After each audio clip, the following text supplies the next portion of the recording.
Aujourd'hui, je vais vous parler de l'un de mes échecs ici à la ferme, l'élevage de poulets bio.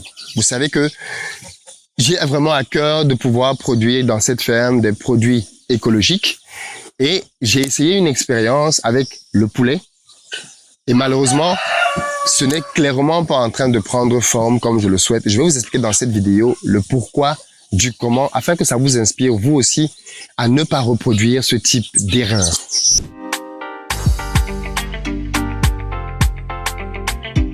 Salut à toi et bienvenue sur ma chaîne. Moi, c'est Philippe Simon. Ici, je te parle de business, d'argent, de mindset parce que c'est grâce à tout ça qu'on va faire développer notre communauté. Donc, si toi aussi tu veux faire partie de cette belle aventure, tu t'abonnes, tu actives la cloche de notification pour ne manquer aucune de nos vidéos comme celle-ci qui vont t'aider, j'en suis sûr, à développer ton propre business. Alors, pour ceux d'entre vous qui sont en Côte d'Ivoire ou alors qui vont arriver à Abidjan très bientôt, vous allez voir apparaître un numéro auquel vous pouvez nous joindre pour pouvoir réserver vos véhicules. On met à votre disposition des véhicules de différentes tailles en fonction de votre budget, de la citadine au SUV jusqu'au pick-up. Si vous avez besoin de conduire avec un chauffeur, nous avons aussi ça à votre disposition. Aujourd'hui, je vais vous parler d'un échec ici au niveau des poulets biologiques. Mais avant ça, comme vous pouvez le constater, on est en train de préparer déjà ici la Coupe du Monde à la ferme. Et c'est pour ça qu'on a ramené des chaises qui sont en train d'être nettoyées. Et le but, c'est de pouvoir les mettre dans le réfectoire qu'on a construit un peu plus haut afin que le personnel de la ferme puisse suivre la Coupe du Monde depuis la ferme. Et pas qu'il soit tenté de sortir pour aller voir des matchs à gauche, à droite, mais qu'il puisse le faire depuis ici.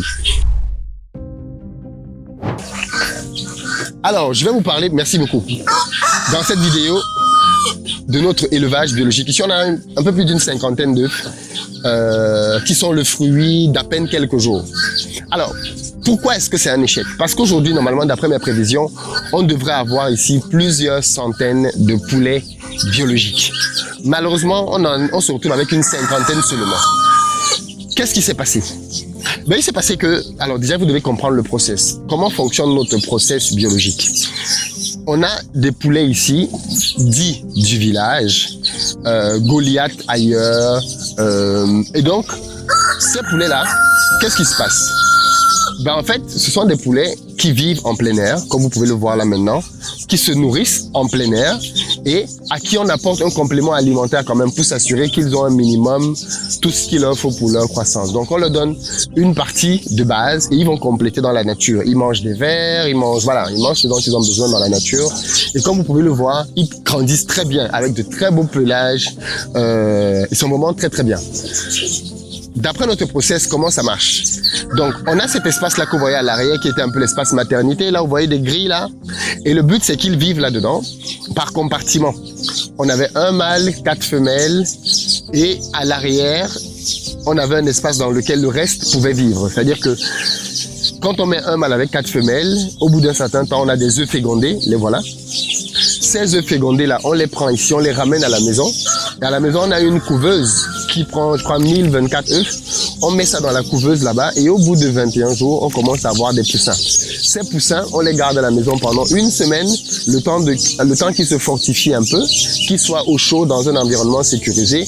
Et après cette semaine-là, on les déporte ici à la ferme et on les met dans une cage là-bas dans laquelle on les nourrit jusqu'à ce qu'ils atteignent 2 mois. Et après 2 mois, on les sort à l'extérieur et ils peuvent continuer à gambader jusqu'à ce qu'ils soient en âge adulte pour pouvoir se reproduire, c'est-à-dire autour de 6 mois.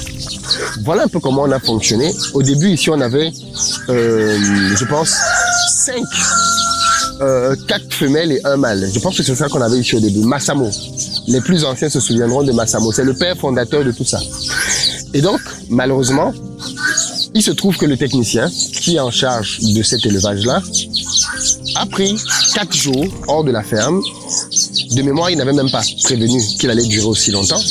Et pendant ces 4 jours, on dirait que c'était la poisse, on a eu une attaque.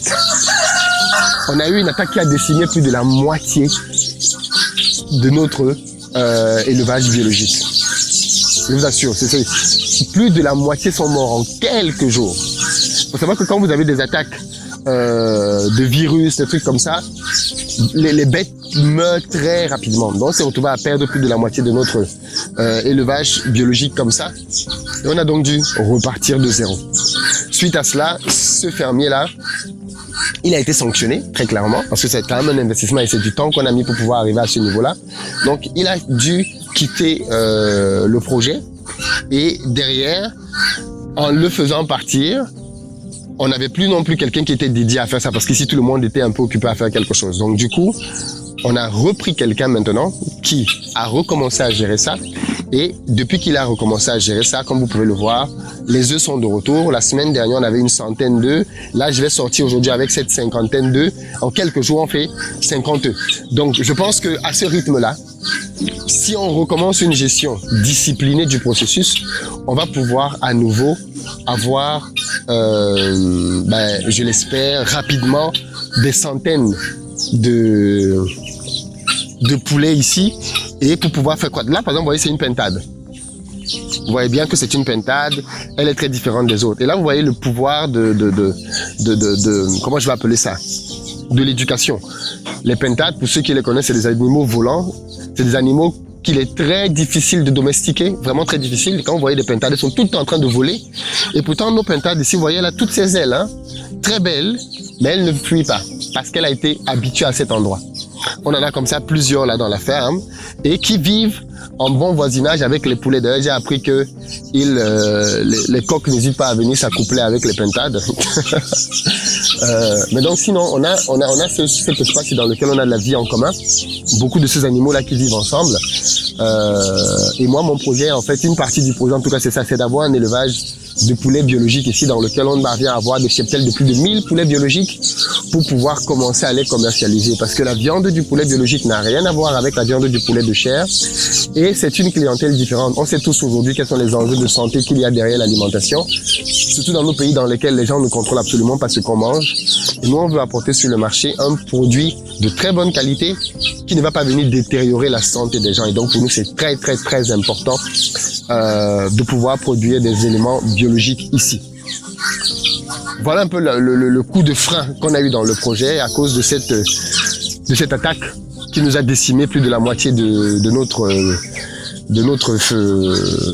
poulets. Mais c'est pas grave. C'est un coup dur, mais c'est pas grave. On se relève, on recommence à travailler et on est confiant qu'on va parvenir quand même à atteindre de nouveaux résultats satisfaisants très bientôt. Mais en tout cas, je tenais quand même à ne pas vous donner le sentiment que tout est rose et que tout va bien. Non, il y a des difficultés, il y a des choses qui ne vont pas bien. Et le but aussi d'un projet comme celui-ci, c'est de savoir les gérer pour les surmonter, pour aller un peu plus loin. Mais j'ai bon espoir que dans quelques années, quand on va ouvrir cette ferme pour qu'elle soit ouverte au public pour des visites, quand vous allez arriver ici, vous allez voir des milliers de poulets.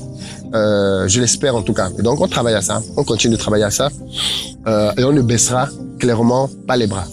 Du coup, j'ai bien envie de savoir qu'est-ce que vous pensez de la sanction qui a été donnée, à savoir se séparer de l'ancien collaborateur qui, du fait de sa négligence, nous a mis dans une situation très inconfortable. Moi, je pense que c'était une sanction méritée, mais peut-être prématurée, parce qu'on aurait dû s'assurer d'avoir quand même en interne une expertise avant de se séparer de lui. Il ne faut pas prendre des décisions sur la base des émotions ou à chaud, parce qu'on voit les dégâts que la décision, que l'acte du collaborateur a posé, parce que je pense que c'est ce qui s'est passé quand on a constaté que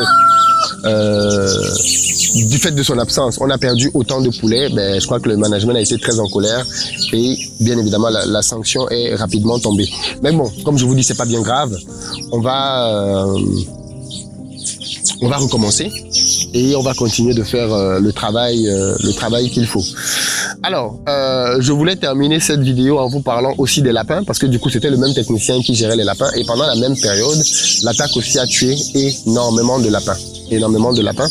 Et donc, du coup, aujourd'hui, on se retrouve en train de devoir là aussi relancer l'activité sur les lapins. On en a encore quelques-uns ici, mais bien moins que le nombre qu'on espérait avoir. Mais bon, ça fait partie de l'apprentissage, comme je disais. Et on va simplement recommencer le process avec l'espoir que dans les prochaines années, on va avoir ici beaucoup de lapins et beaucoup de poulets. Alors, je vais passer à une autre étape dans le projet. Je vais vous montrer dans une prochaine vidéo un autre volet de notre projet ici. Je terminerai par vous parler des porcs, parce que là aussi, c'est autre chose qui n'a pas très bien marché. Enfin, c'est pas que ça n'a pas bien marché d'ailleurs. C'est qu'aujourd'hui, on a dû quasiment, parce qu'il reste encore quelques ports, on a dû vendre une grosse partie du bétail, ce qu'on dit le bétail, cheptel, j'en sais rien. On a dû vendre une grosse partie des ports qu'il y avait là, parce que clairement le bâtiment ne faisait plus l'affaire. Le bâtiment ne faisait clairement plus l'affaire. Les ports étaient devenus très grands, très gros, et ils avaient clairement mis à mal le bâtiment. Donc du coup, là maintenant il est question de refaire ce bâtiment, de complètement le refaire, de l'agrandir, de le remodifier complètement à l'intérieur, de le solidifier pour repartir sur un élevage de porc. Mais ce qu'on a constaté quand même, c'est que le porc, c'est une viande qui sort énormément. On vendait du porc tous les jours. Il y a un gros besoin en termes de porc dans ce pays. Et c'était bien qu'on puisse aussi faire cette expérience-là. Donc, les porcs, on va remonter en puissance une fois qu'on a refait le bâtiment. Ça demande un certain coût, donc pour le moment on temporise un peu. Je pense qu'on va commencer ces travaux d'ici quelques semaines, et pour le début d'année prochaine certainement, on va à nouveau relancer le projet de porc. Donc voilà un peu là où on en est aujourd'hui. On a moins d'une dizaine de porcs qui restent. On a les poulets biologiques qui n'ont pas bien marché pour le moment. Mais bon, on ne se décourage pas. On a bon espoir que les choses vont aller mieux dans les prochaines semaines. Mais comme je dis, ici c'est la transparence. Je vous partage ce qui marche, je vous partage ce qui marche moins bien, ce qu'on en a appris surtout, et comment on fait pour avancer derrière. Dites-moi ce que vous inspire cette vidéo. J'espère surtout pas le découragement en tout cas. Très bientôt.